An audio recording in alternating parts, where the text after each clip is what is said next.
I'm Amama Mahmood and you're watching Suno News. Let's get started. The threat of war looms as President Donald Trump reviews military options against Iran's nuclear facilities. Reports suggest Israel is pushing Washington for a special forces operation to strike Iranian uranium stockpiles.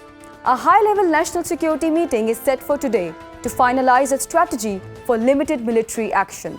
President Trump warns that the Iran ceasefire is on life support, but remains hopeful for a leadership change in Tehran. Trump linked the resolution of the conflict to a potential drop in global oil prices.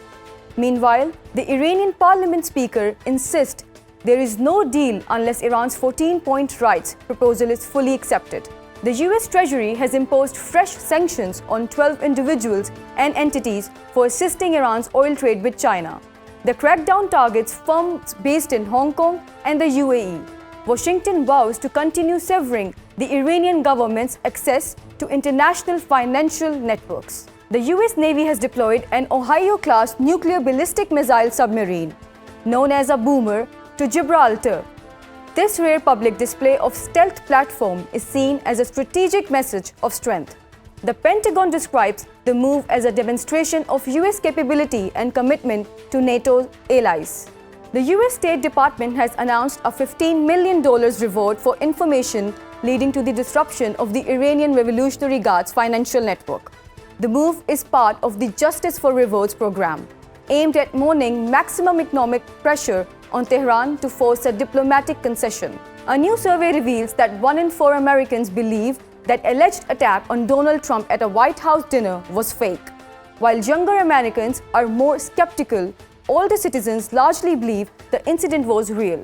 The White House has slammed the conspiracy theories, calling those who doubt the attack foolish. UK Prime Minister Keir Starmer faces a massive revolt following local election defeats. Over 70 Labour MPs and top cabinet ministers, including the Deputy Prime Minister and Home Secretary, have demanded his resignation.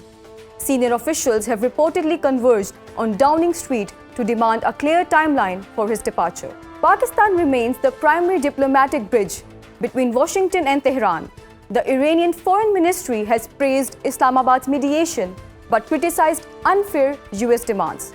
Iran's counter-proposal includes demands for war reparations, sovereignty over the Strait of Hormuz, and an immediate end to the naval blockade. Deputy Prime Minister Ishaq Dar is leading a diplomatic marathon, holding talks with US officials, UN envoys, and the Saudi Foreign Minister.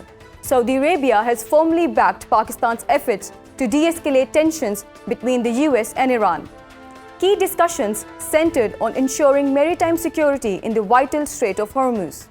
Prime Minister Shehbaz Sharif met President Asif Ali Zardari to discuss regional security and Pakistan's mediation in the US-Iran conflict.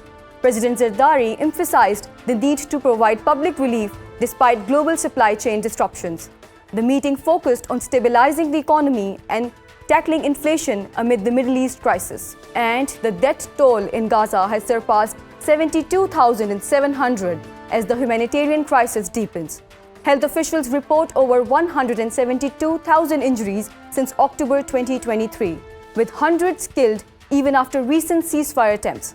Civilian infrastructure remains under constant fire, leaving millions in a desperate struggle for survival. Let's get straight into the details of the top story for tonight.